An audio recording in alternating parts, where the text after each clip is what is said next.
Ayo, shalom. All praises to the Most High. Yehoshua, this is Sounds from YYBY. So Reason do a lot of things, man, that kind of make it very easy for you. Some things they already think for you when you realize they don't have it or provide it. Let's talk about those things.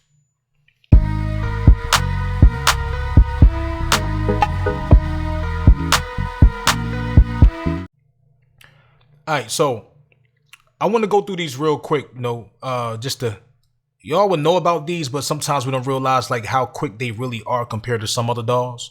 So let's go through the process of how they do things and emulate things that kind of actually make it real easy for you. The first thing I want to talk about is change tempo of the song.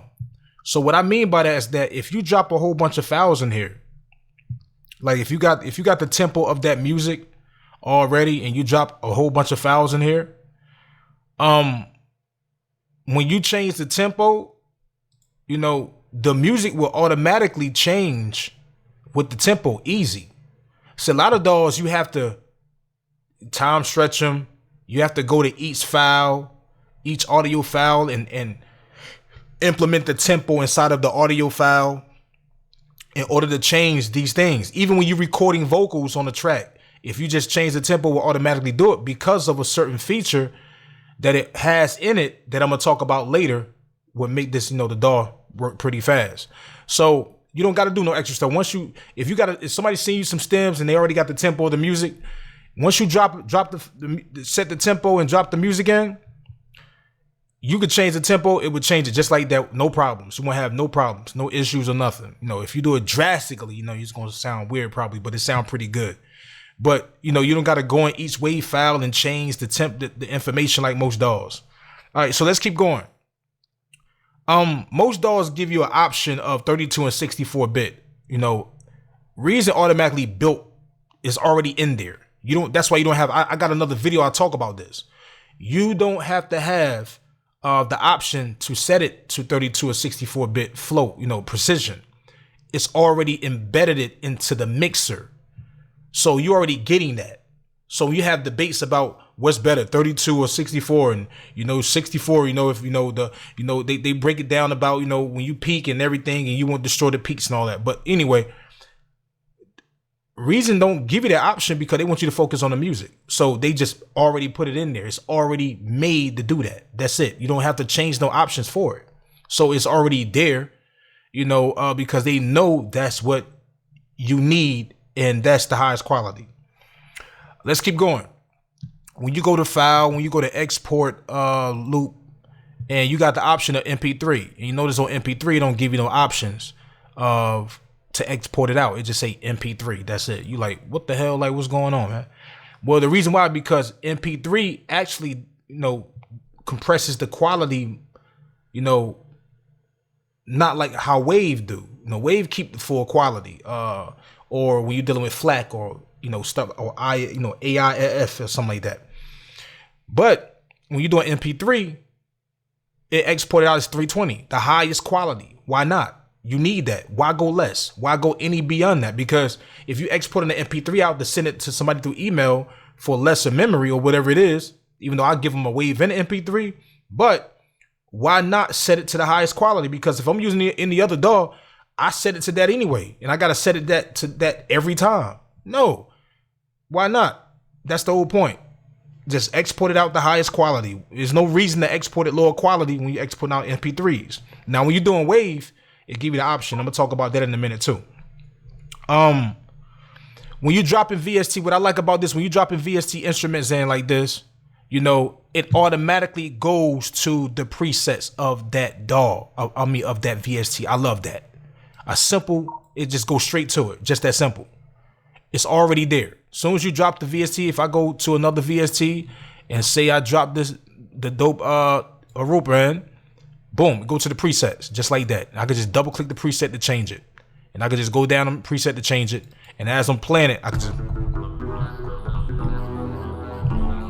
but I don't like that one. Nope. Go down to the next one. Use the arrow key. Press enter. Arrow key, enter. You could just go pretty quick. But the point is, I like, because a lot of DAWs, when you drop the instrument in, you still have to go. You have to go to the plugins. You got to open them up and go search through them. It's just a simple little small thing that they say, you know what, we're gonna do this for you to make it easy for you because you're dealing with a rack. You feel me? Another thing I like is that when you're recording vocals, right? When you're recording vocals, we have the monitor button on and the recording enable. What I like about Reason is that when you're recording, say you press record, and whatever you're recording, right? When you stop and press playback, it automatically turn off the monitor button for you. Because a lot of DAWs, especially like in Studio One or other DAWs, every time you record, you got to turn it off, press playback. Every time you record, you got to turn it back on. You delete it. You want to do it over? I delete it. Got to turn it back on, press record again, right? And when then you got to turn it off to hear it, because if you don't turn it off, you can't hear it, right? But when you turn it off like this, when you play it back, hold on, I'm sorry, let's do it again. Let's go with the flow. You press record, you're recording, and then when you stop, play it back, it turns it off, right? And then when you stop, it turns it back on to be ready to record again.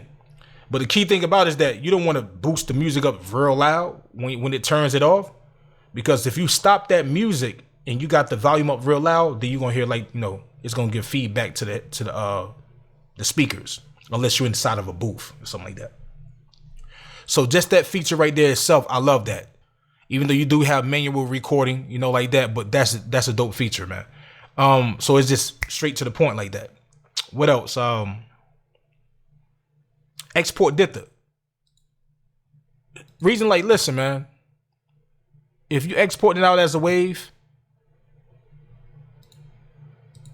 it's already there. It's already checked. You don't got to think about adding no plugin on the output level, master level. No, it's already there. They know you need it. When you're going to export out the original quality of 16-bit and everything, it's automatically giving you a dither. It's right there checked already for you. They know you need it. It shouldn't be a thought process.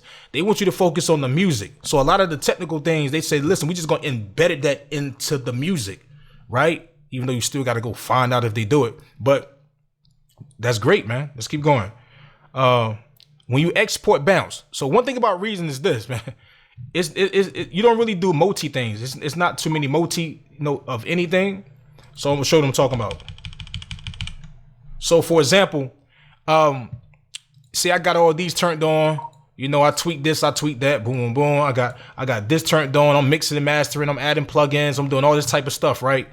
Got the volume, vocals, the reverbs turned on and all that. And the person said, hey man, can you send me the stems? So you like, man, damn.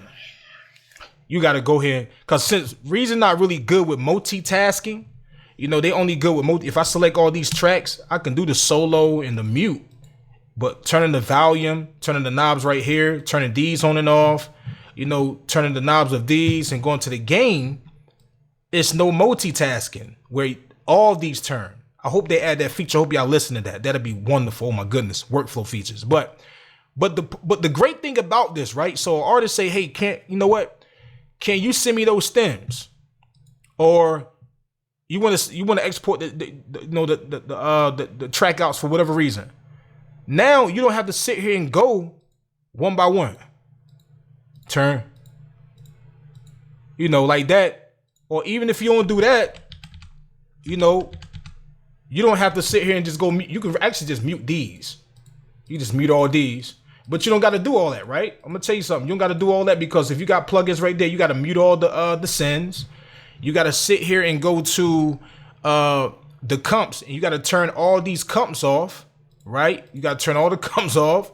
And then on top of that, when you go to the rack, if you got plugins turned on in the rack, you got to go to the rack and you got to press bypass. There's anything in the rack right here, like mastering tools or whatever. And then on top of each track, you got to turn the bypass of each track off. You got to go to each one of these tracks like this. Hold on. You got to go to each one of these tracks, turn the bypass off like that. Or you can go to the mixer and just, where is that? Hold up. Do it right here. Turn the bypass off just like that. That's the better way. But guess what though? You don't have to you don't have to do all that, right? So you can actually bypass everything right here, honestly. Bypass each one of these, and then bypass the master. But this is the ill thing about it. You got to do that. So guess what? So when you go to export, you can keep everything on. Go to export and go to bounce mixer. Select all the stems and deal with these options. You select this one. It turns it'll export everything out raw. You select this one. It'll normalize all your files back to 0. So now you don't got to sit here and let me reset all these tracks right here. I got this one down here like that. And, I got this perfect mix and everything. Me to export this stuff. I got to sit here and, bring this one, bring this one back to 0. Hold on. Let me get it right. Bring this one back to 0. Boom, boom, boom. Now you got to do none of that. Just go to export and boom. They make it easy for you when you got those options. Just that simple. Left and right stems, boom, boom, boom, everything. Or you can just export everything out, with all the effects and everything, and not the level and the pan. Dope feature, man. Because this needed, because of the rack, how you dealing with it. You're dealing with an SSL type vibe. It's not the SSL, but it looked like the SSL. It's not the SSL sound, but it's got that workflow. All right. So they're still dealing with the analog type vibe. All right, let's keep going.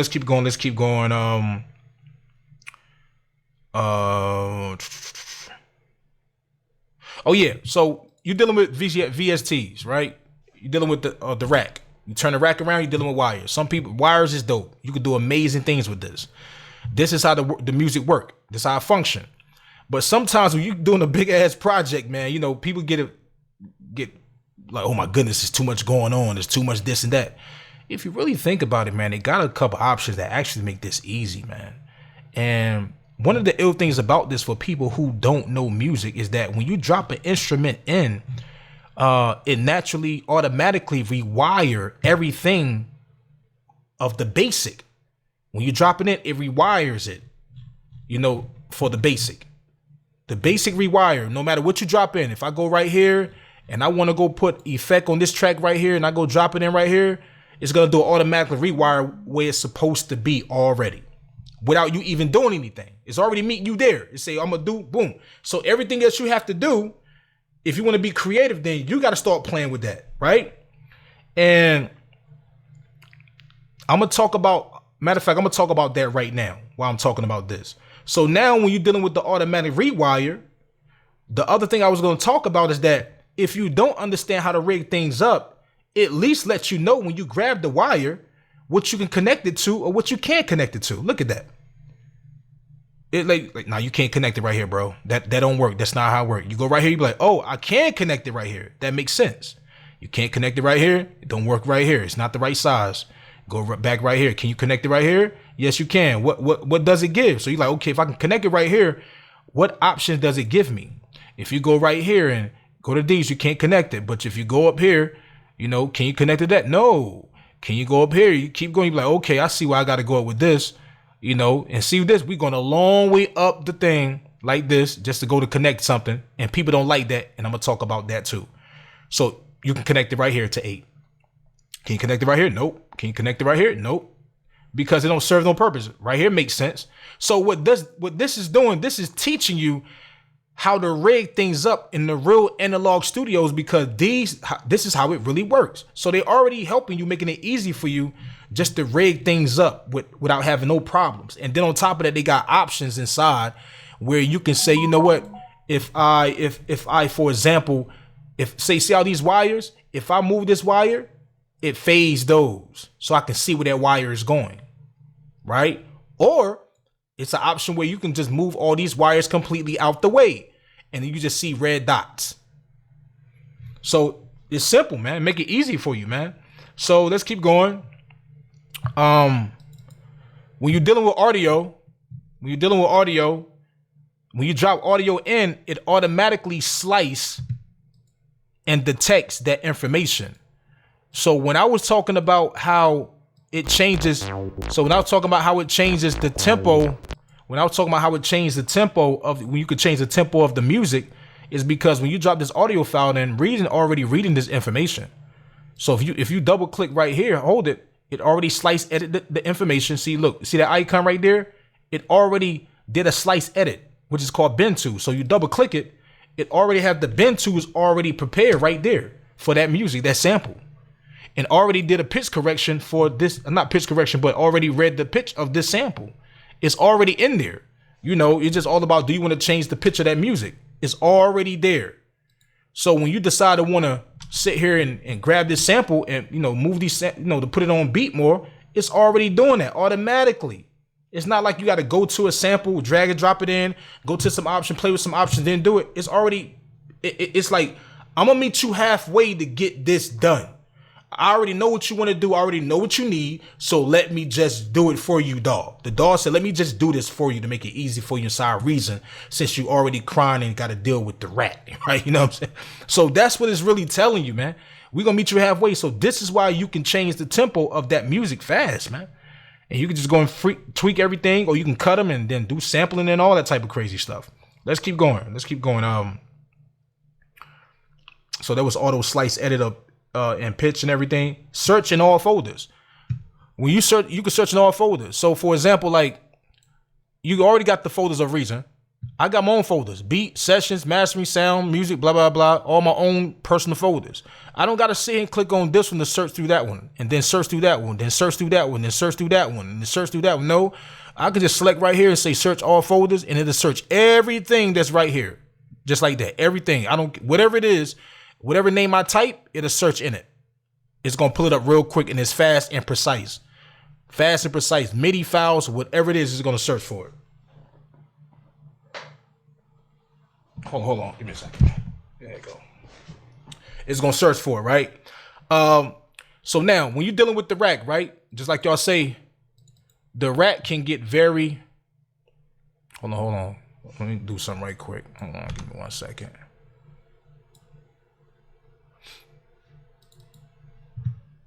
Let me just get these. Let's get all these and take these out, get these out the way. All right, so now, when you're dealing with the rack can get very, very tedious when it's long. You know, a rack can get very long. You know, sometimes they got the different side windows and over here. I actually like my rack going straight down. And it can get very huge, man. When you just add in multiple tracks, a lot of tracks, and the wires start looking crazy in the back, the problem that people have, they say, yo, I gotta scroll all the way up. I gotta right here and go all the way up like this, and like how I was doing in the back when I was doing like this, and I'm like trying to rig it up. I'm like, where should I rig this up? And I gotta go like all this like this. Nah, man, you got this right here, the rack slide window. You select it wherever it is, it's gonna take you there. Boom. You can move it up and down like that. You can go up that area, wherever you want to select how big that rack is, it's going to take you there. So you don't got to sit here and go all the way up to see where you're going to rig at, because you can actually right click on that selection and then send that wire to whatever connection you want to send it to, if you already know right here. You already got the option. Easy. It's already ready for it. They already know, like, we know you're going to have a problem going up and down on the rack. So that workflow is great. So you can just click, boom, boom, boom, boom, just like that. I already talked about the wire rack identification when I was talking about the wires and everything, so we don't got to talk about that. When you're doing MIDI, right, and you drop a MIDI instrument in, and now, you know, once you drop a MIDI track in, you know, you just, with the pencil, you just click that. But the ill thing about it is that when you go inside the MIDI part right here, you know, a lot of you like to do the trap music and double track music, you know, the triple stuff and double triple stuff. It's right here. It just already got the option to say draw multi notes. So based on what you select this on, you just like that. If you want to change that to 1/4, it'll draw 1/4 for you.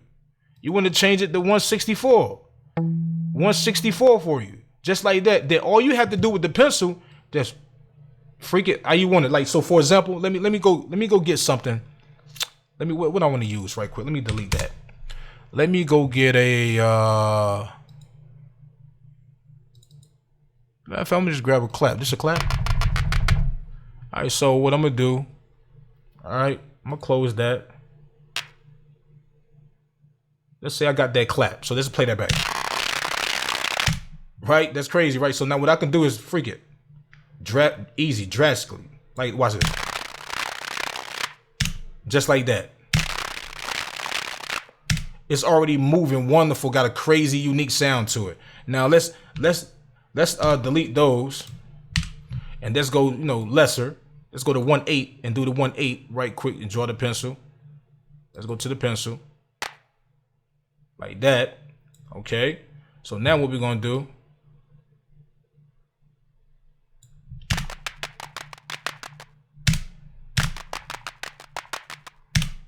Just that easy. Easy. You already got the double two for you, man, to create triple, whatever, triple, double, quadruple, and then you just draw a crazy draw in it to give it a certain movement and everything. Let's try another sound, let's try an instrument or something. Let's try an instrument, man. Let's go to lead. Let's go lead guitar. Right? Go get the pencil.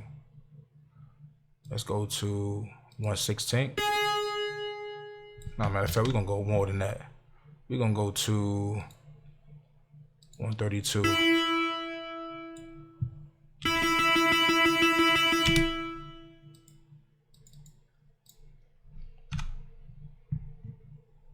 Turn it down so I don't hurt y'all ears. And let's see this.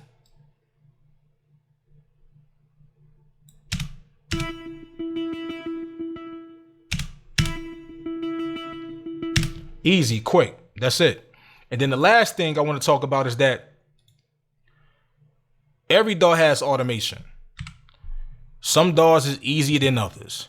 And what I mean is that on this DAW, you just press that button right here, just select that. That's it. All you gotta do is select that, right? All you gotta do is select that. When you press record, turn whatever you want to turn. Turn whatever you want to turn. Turn whatever you want to turn, whatever you're doing, all that, whatever you want to turn, and it don't matter. And then when you stop,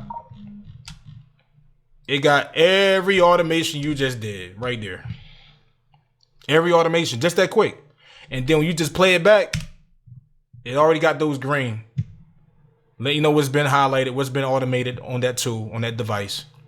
You already know. So if you want to, you just go click it right quick and delete that automation off, or you can go down to the thing right here and delete it out, press X. Simple. Well, other DAWs, you got to go read. You got to go write. You got to write it first.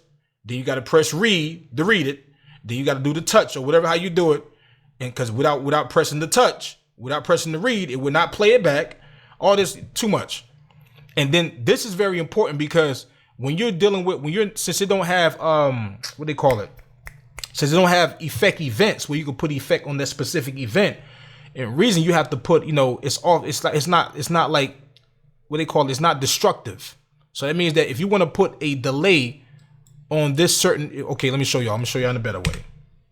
Cause sometimes I don't need to be talking. Let me go get an audio file. Let me go get an audio file and let me drop an audio file right quick. Let's say I want to put a effect right here at that part. And I want to change the color. Let me change the color of that. And let's say I want the delay to be right here. So effect event, in other DAWs, you get the effect and you drop it on that part. So that's destructive. So it actually embedded into that audio file. So if you forget that the effect is on there, when you export it out, you'll be like, damn, why that delay still on there? And you can't take it off because you forgot that it's on the event. But in Reason, what you got to do, you got to go to effect. You have to go to whatever plugin you want to grab a delay, and then you turn it off. You create an automation. So now you got the automation line, and then you just draw automation to that location, and then it affected that way. You get what I'm saying? So that's it. The automation is easy, fast. You don't got to do too many options. Just record it and play it back. That's it. If you got any questions, if you got any other options or any other ideas that's very quick, that Reason make very quick for us, man, jot it down in the bottom and I'll do a video for it. This is YYBY. Peace.